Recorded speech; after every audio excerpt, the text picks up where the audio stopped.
Seorang perempuan berumur 50 tahun dirawat di ruang isolasi. Nah, hasil pemeriksaan tekanan darah 100 per 80 mmHg, RR 28 kali per menit. Assalamualaikum warahmatullahi wabarakatuh. Selamat datang di channel Gudang Edukasi, gudangnya ilmu teman-teman. Nah, bagaimana keadaannya teman-teman? Apakah baik-baik saja ya? Sebelum menghadapi soal P3K ya, yang nantinya akan dites di tahun ini teman-teman ya, tepatnya di bulan November Desember teman-teman ya. Nah, kita akan membahas lagi-lagi ya tentang soal kompetensi teknis buat persiapan untuk P3K perawat di tahun 2023 ini ya. Nah, bagi teman-teman yang baru singgah dan baru tahu channel ini, silakan subscribe dan bunyikan tombol loncengnya agar tidak ketinggalan soal-soal yang terbaru khususnya P3K di tahun 2023 ini. Tidak berlama-lama, langsung saja kita ke TKP teman-teman ya. Seorang anak laki-laki umur 11 tahun dirawat di ruang anak dengan diagnosa VSD. Orang tua mengatakan anaknya sering kelelahan setelah beraktivitas ringan.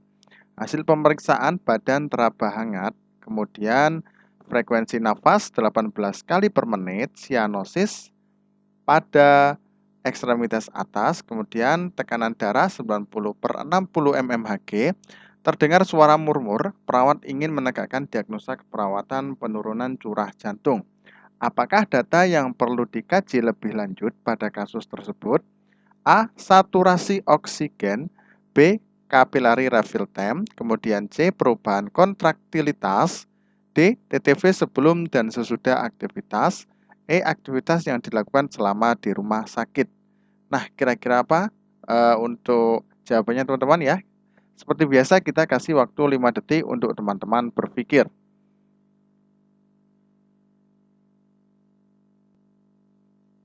Oke, jawabannya apa teman-teman? Jawabannya adalah B teman-teman ya. Nah, jadi nanti tetap ya untuk penegakan diagnosa ya teman-teman ya, itu harus 80 sampai 100% untuk data mayor. Nah, gitu ya teman-teman ya. Coba kita bedah di soalnya dahulu teman-teman ya. Nah, ini seorang anak laki-laki umur 11 tahun, kemudian dirawat di ruang anak dengan diagnosa VSD ya. Jadi VSD ini apa teman-teman? Yaitu adalah ventrikular ya, ventrikular ya, septal defect ya. Septal defect ya. Jadi cacat jantung ya teman-teman ya, cacat jantung bawaan akibat adanya lubang pada jantung yang terjadi pada bayi lahir teman-teman ya. Jadi memang untuk VSD ini sudah cacat jantung ya pada kondisi ketika lahir teman-teman ya.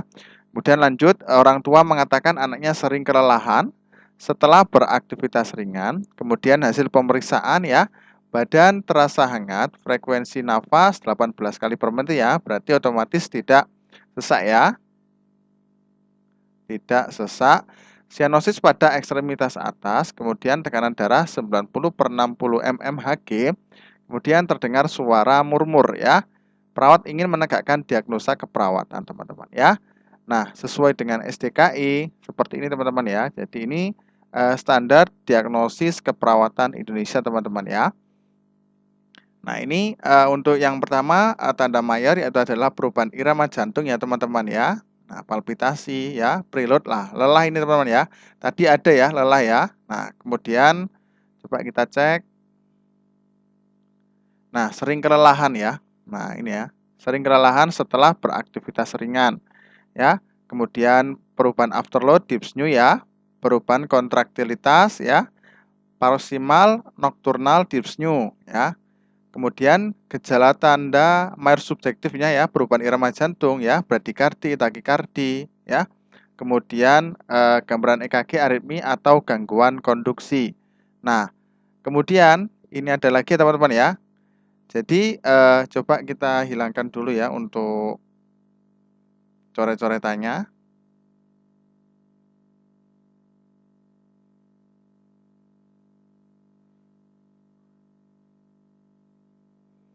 Nah, biar kelihatan teman-teman ya. Nah, ini perubahan prelude ya, edema ya, kemudian distensi vena jugularis, central venous atau pressure ya, meningkat atau menurun ya. Nah, ini perubahan prelude ya tadi ya, VSD ya.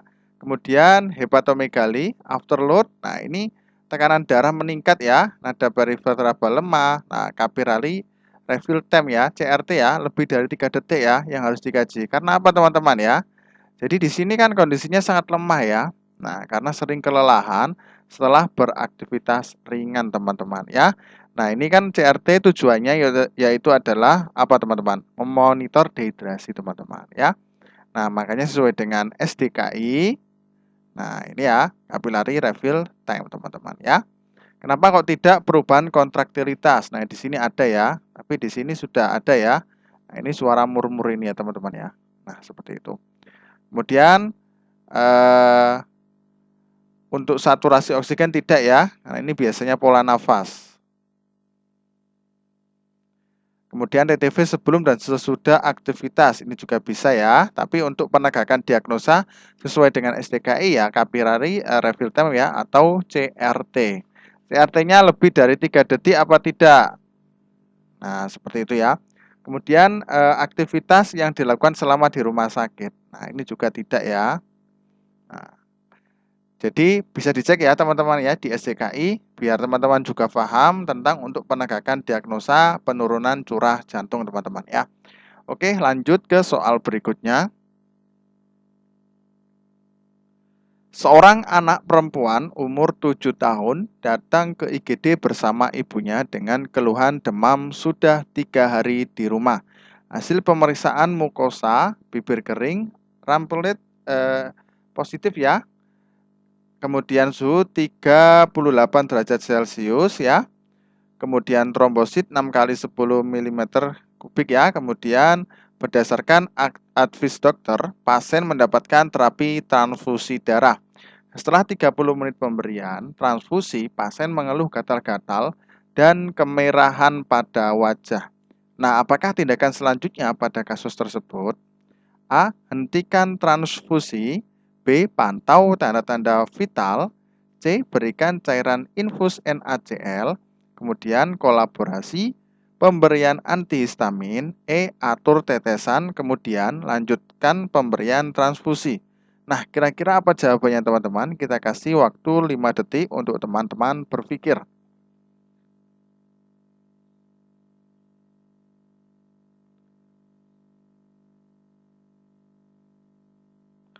Oke, jawabannya adalah hentikan transfusi teman-teman ya.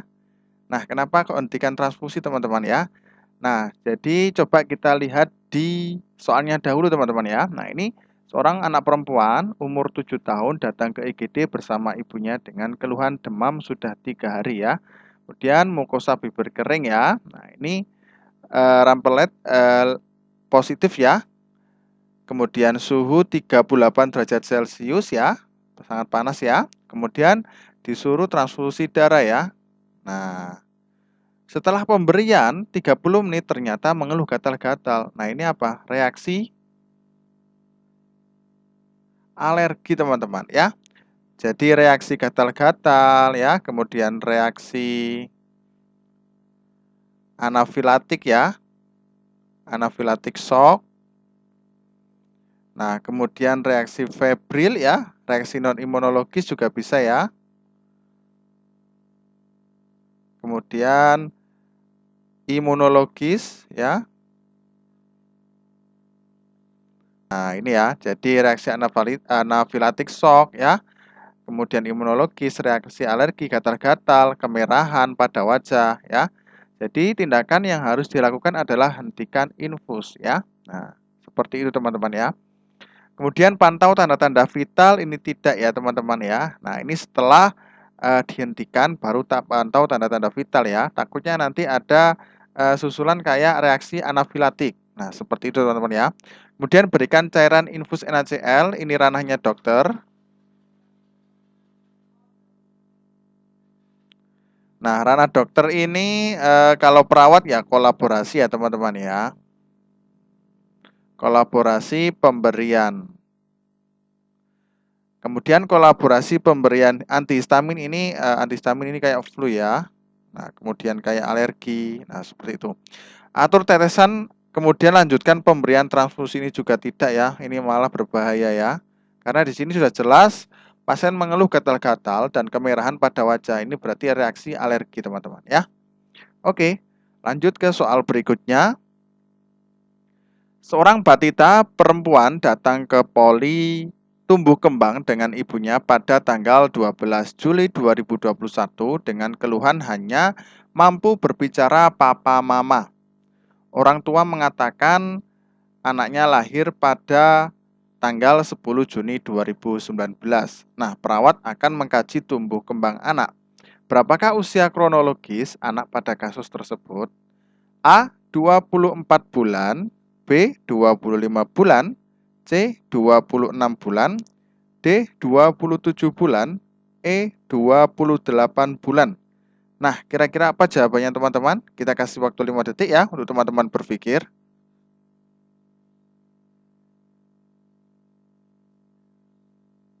Nah, ini kita kaji ke soalnya dulu, yaitu adalah seorang batita perempuan datang ke poli tumbuh kembang dengan ibunya pada tanggal 12 Juli 2021 dengan keluhan hanya mampu berbicara papa mama. Orang tua mengatakan anaknya lahir pada tanggal 10 Juni 2019. Nah, kemudian perawat akan mengkaji tumbuh kembang anak teman-teman ya. Nah, berapakah usia kronologis teman-teman ya anak pada kasus tersebut? Jadi untuk menentukan usia kronologis ini ya, jadi hanya mengurangi ya, pengurangan teman-teman ya. Jadi pada tanggal dia berkunjung ya, sama dengan lahir ya, tanggal lahir pada anak tersebut teman-teman ya. Nah, tujuannya apa untuk usia kronologis ini teman-teman? Yaitu adalah tujuannya untuk menentukan usia pemberian imunisasi pada bayi prematur. Jadi memang kalau dengan perawat akan mengkaji tumbuh kembang anak berarti ada masalah pada anak tersebut, yaitu memang sebelumnya adalah prematur teman-teman ya. Nah, sebenarnya setelah dihitung usia kronologis itu ada kronologis ya, koreksi usia. Nah, ini tujuannya apa teman-teman? Tujuannya nantinya biar melihat perkembangan.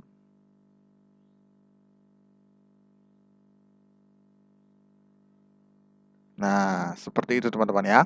Nah, jadi untuk ini kan yang ditanyakan di konteks soalnya hanya usia kronologis saja. Jadi kita pengurangan saja teman-teman ya. Jadi 12 kurangi 7 ya. Kemudian 2021 ya. Nah, ini Juli ya. Januari, Februari, Maret, April, Mei, Juni, Juli ya. Berarti 7 ya teman-teman ya. Benar ya. Kemudian anaknya lahir pada tanggal 10 Juni. Nah, 10 Juni berarti sebelumnya ya. Berarti 6. Nah, ini 2019 ya. Nah, ini berarti hari ya. Nah, kemudian ini bulan. Yang ini tahun. Nah, ini untuk hari berarti tinggal 2 hari ya. Kemudian 7 kurangi 6, 1. Nah, kemudian 2021 kurangi 2019 berarti berapa? Berarti kan 2 teman-teman ya. Nah, berarti kan 24 tambah 1 bulan ya. Berarti 25 bulan ya. Jadi jawabannya adalah B ya. Benar ya? Oke, lanjut ke soal berikutnya. Seorang pasien laki-laki berumur 12 tahun datang ke UGD diantar ibunya dengan keluhan panas selama 5 hari. Kemudian hasil pemeriksaan tekanan darah 110/70 mmHg, RR 40 kali per menit, suhu 39 derajat Celcius, nadi 84 kali per menit, pernafasan cuping hidung positif ya, kemudian wheezing positif, kemudian perawat memasang infus dan melakukan skin test antibiotik. Hasil skin test tidak terdapat tanda alergi. Apakah tujuan tindakan perawat yang paling prioritas pada kasus tersebut? A. Mewaspadai obat, B. Keselamatan pasien, C. Keamanan obat. D. Memenuhi hak pasien. Kemudian prosedur rumah sakit. Nah, jawabannya apa teman-teman kira-kira? Kita kasih waktu 5 detik untuk teman-teman berpikir.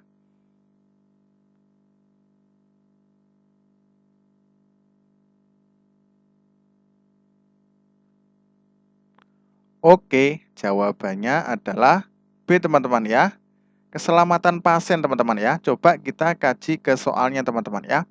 Jadi seorang pasien laki-laki berumur 12 tahun datang ke UGD diantar ibunya ya dengan keluhan panas selama 5 hari ya. Tekanan darah normal ya. RR-nya 40 berarti sesak ya. Kemudian pernafasan cuping hidung juga ya. Suhu 39 derajat ya, wheezing ya. Nah, kemudian perawat memasang infus dan melakukan skin test. Nah, ini teman-teman ya, kata kuncinya ya.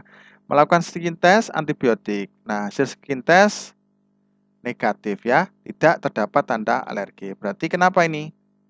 Tujuan tindakannya yaitu adalah keselamatan pasien teman-teman ya. Takutnya nanti dia alergi ya.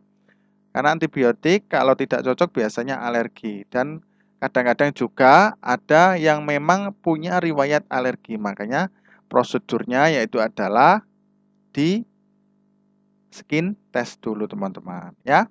Jadi memang ada 5T ya teman-teman ya. Yaitu adalah tepat pasien ya. Kemudian tepat obat, tepat cara ya. Kemudian dan waspada efek samping ya.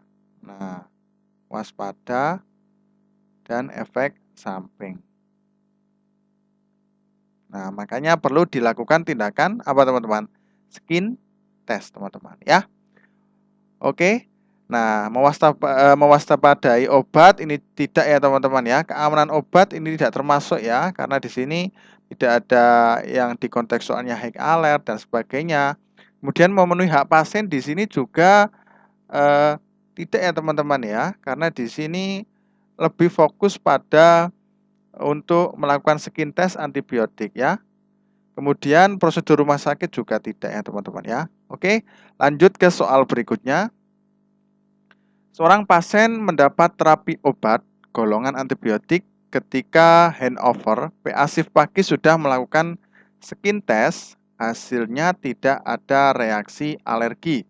PA shift siang menginjeksi obat tersebut. Kemudian keluarga melapor ada reaksi gatal dan kemerahan pada bagian wajah pasien. Apakah kesalahan yang dilakukan perawat? A. Kelalaian. B. Kesalahan. C. Malpraktek. D. Kejadian nyaris cedera atau KNC. E. Kejadian tidak diharapkan atau KTD. Nah, kira-kira apa jawabannya teman-teman? Kita kasih waktu 5 detik untuk teman-teman berpikir.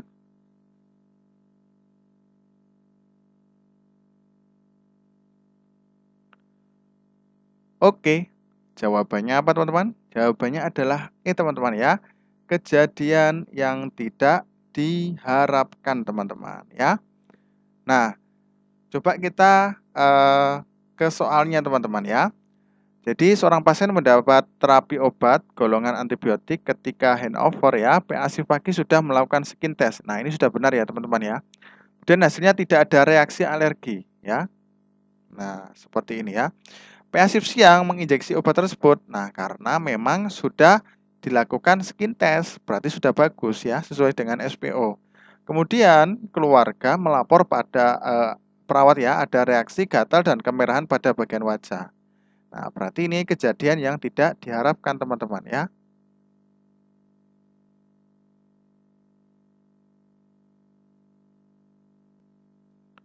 Karena tidak ada unsur kelalaian dan kesalahan karena perawat sudah melakukan skin test teman-teman ya.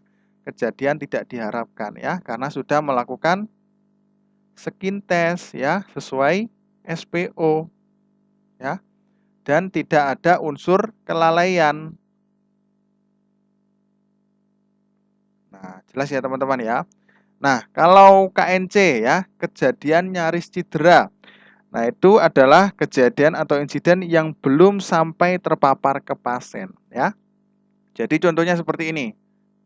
Nah, ketika perawat ya mau memberikan sesuatu obat ya, nah ternyata salah ya, tapi ternyata perawat yang lain mengingatkan. Nah, kemudian mengetahui akhirnya dia tidak jadi memberikan obat ke pasien teman-teman ya. Yaitu adalah kejadian nyaris cedera ya, hampir cedera lah katakanlah.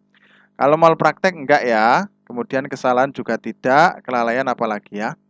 Oke, jelas ya teman-teman ya. Lanjut ke soal berikutnya. Seorang pasien rawat inap di ruang Cempaka mengeluh nyeri perut sejak MRS selama 2 hari. MRS pasien mendapat terapi simptomatis ya dan belum dilakukan pemeriksaan penunjang untuk mengetahui penyebab penyakitnya. Perawat melaporkan keluhan pasien dan mengusulkan pemeriksaan penunjang yang lebih spesifik untuk memperhatikan kontinuitas layanan. Apakah peran yang dilakukan perawat untuk memenuhi hak pasien tersebut? A. Advokator, B. Kolaborator, C. Koordinator, D. Manajerial, E. Konsultan. Nah, kira-kira apa jawabannya teman-teman? Kita kasih waktu 5 detik ya teman-teman ya, seperti biasa untuk teman-teman berpikir.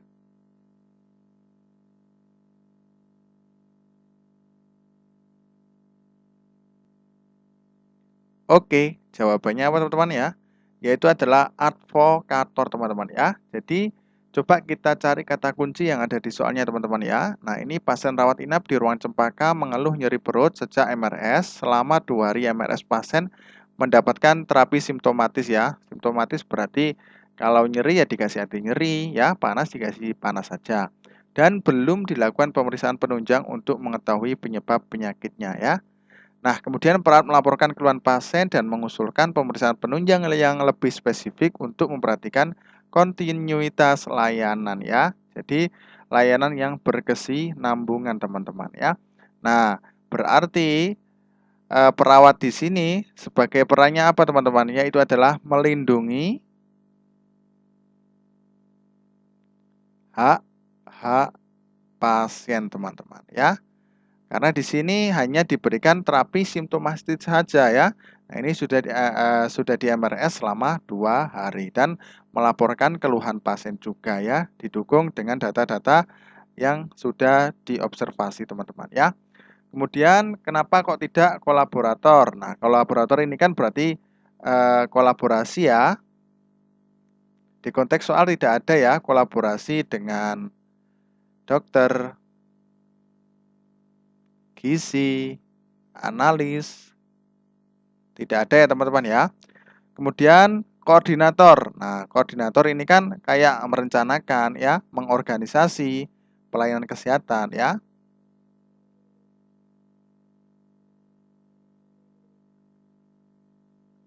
Nah, tidak ada ya di konteks soalnya. Kemudian manajerial ya, mengkoordinasikan dan mendelegasikan ya tanggung jawab asuhan dan mengevaluasi tenaga kesehatan ya, manajer istilahnya ya. Jadi mengevaluasi ya tenaga kesehatan di sini di konteks soalnya tidak ada ya. Kemudian konsultan ya sebagai apa? Konsultasi terhadap pasien. Nah, dia mau curhat apa? Nah, di konsultan teman-teman ya. Jadi peran perawat ini banyak sekali ya. Advokator, kolaborator, koordinator, manajerial, konsultan ya. Oke, lanjut ke soal berikutnya.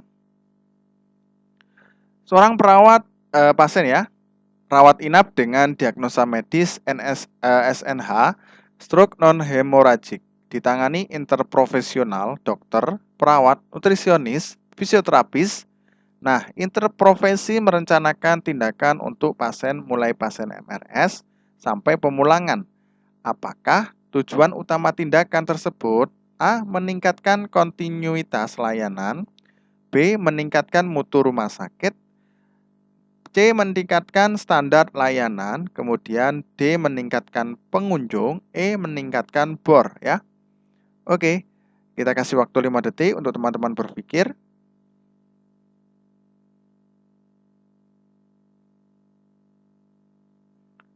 Oke, Jawabannya apa teman-teman? Jawabannya adalah A teman-teman ya, yaitu adalah meningkatkan kontinuitas ya, berkesinambungan ya. Nah, coba di sini ya kita lihat ya, diagnosa medis ya, seorang pasien rawat inap. Nah, ini ditangani interprofesional ya, dokter, perawat, nutrisionis ya, sudah kolaborasi ya, merencanakan tindakan untuk pasien mulai pasien MRS sampai pemulangan. Jadi, apa teman-teman ya? Jadi, ini merupakan mewujudkan untuk asuhan pasien yang berkesinambungan ya. Nah, untuk melaksanakan proses pelayanan yang berkelanjutan dan koordinasi di antaranya dokter, perawat, dan tenaga kesehatan lain ya. Sehingga pasien yang abnormal perlu diperhatikan mulai masuk rumah sakit sampai pemulangan teman-teman ya. Kalau meningkatkan mutu rumah sakit ini jelas tidak ya. Meningkatkan standar layanan ini juga tidak ya. Meningkatkan pengunjung, nah ini bisa, tapi tidak tepat ya, karena tidak sesuai dengan tujuan utama. Meningkatkan bor juga bisa ya, tapi bukan tujuan utama dari merencanakan tindakan pasien mulai MRS sampai pemulangan teman-teman ya. Jelas ya? Lanjut ke soal berikutnya. Nomor 8, seorang perawat ruang Edelweiss mengikuti klinikal edukator atau CE teman-teman ya, melakukan injeksi kemoterapi kepada pasien CA Mamai. Nah, setelah tindakan injeksi ya, perawat diminta membuang sampah bekas botol kemoterapi. Nah, apakah warna tempat sampah yang digunakan? A. Abu-abu, B. Kuning, C. Merah, D. Ungu, E. Biru. Nah, kira-kira apa jawabannya teman-teman? Kita kasih waktu 5 detik untuk teman-teman berpikir.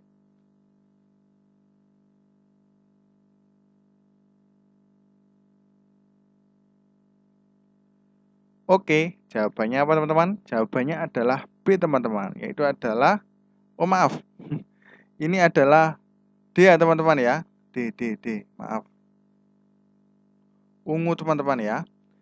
Di soalnya teman-teman ya, ruang perawat Edelweiss mengikuti klinikal edukator ya. Setelah injeksi kemoterapi pada pasien CA Mama, setelah tindakan injeksi, perawat diminta membuang sampah bekas botol kemoterapi. Nah, ini ungu ini apa teman-teman ya? Infeksius ya, biasanya memang untuk kemo, biasanya botol kemoterapi ya. Mungkin yang di rumah sakit besar tahu ya teman-teman ya, mungkin ya. Nah, kemudian untuk abu-abu, nah abu-abu ini biasanya kertas ya, kertas, potongan kertas. Nah, kemudian kuning ini ya, kuning ini apa teman-teman biasanya? Menampung limbah patologi ya. Nah, patologi seperti apa? Pasca bedah ya. Nah, ya, darah dan lainnya sebagainya ya. Kemudian infeksius plus infeksius. Nah, infeksius ini seperti apa? Kayak bekas pasien yang menular. Nah, jelas ya.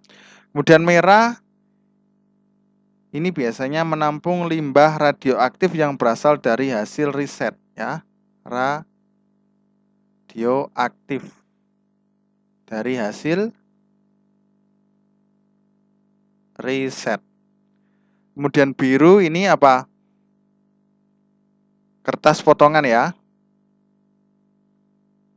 Maaf, yang ini tadi organik ya.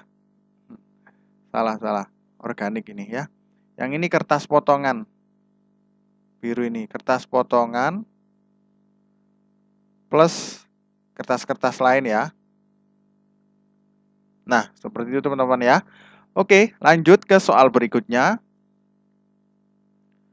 Seorang perempuan berumur 50 tahun dirawat di ruang isolasi. Nah, hasil pemeriksaan tekanan darah 100/80 mmHg. RR 28 kali per menit, suhu 38,50 derajat 38,5 ya derajat Celcius. Pernafasan cuping hidung positif, tes BTA positif, diagnosa medis TB paru. Perawat memberikan informasi kepada keluarga bahwa pasien tidak perlu ditunggui keluarga. Apakah tujuan utama tindakan oleh perawat pada kasus tersebut? A. Keamanan pasien. B. Prosedur rumah sakit. C. Memenuhi hak pasien. D. Mengurangi jumlah pengunjung. E. Mencegah dan pengendalian infeksi. Nah, gampang banget ya teman-teman ya. Kita kasih waktu 5 detik untuk teman-teman berpikir.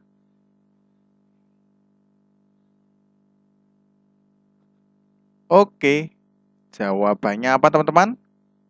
Jawabannya adalah E teman-teman ya, yaitu adalah mencegah dan pengendalian infeksi ya.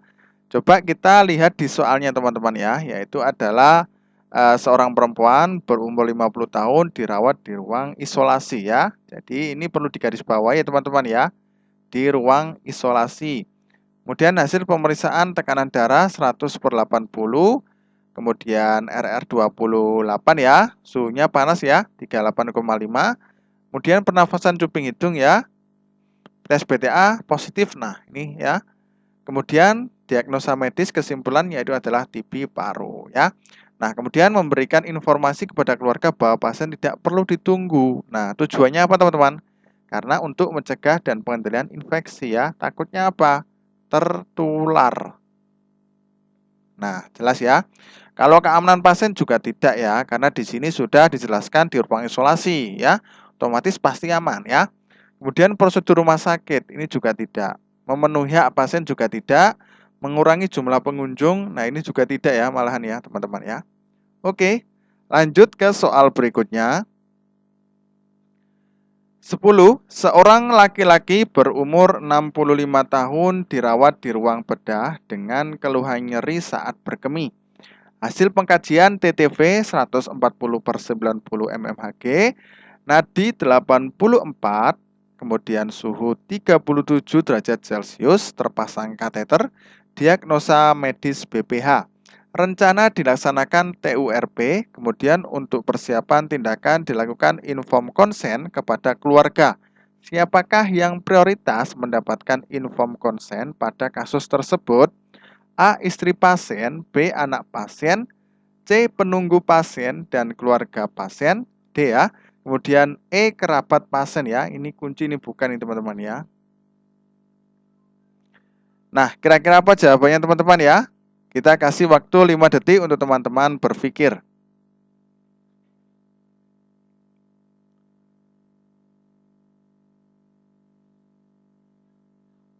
Oke, jawabannya adalah, nah, jawab di kolom komentar ya. Nah, ini teman-teman ya. Jadi nanti teman-teman tugasnya adalah menjawab di kolom komentar ya. Ini biar teman-teman juga aktif dalam menjawab soal ya. Jadi biar kita sama-sama belajar ya. Oke, teman-teman ya, tetap semangat. Lelah boleh tapi nyerah jangan ya. Nah, itu harus ditanamkan baik-baik ya. Karena itu sangat bagus untuk membakar semangat kita agar nantinya lolos di P3K di tahun 2023 ini. Oke, tetap semangat, tetap semangat dan tetap belajar ya teman-teman ya. Salam sejawat, terima kasih. Wassalamualaikum warahmatullahi wabarakatuh.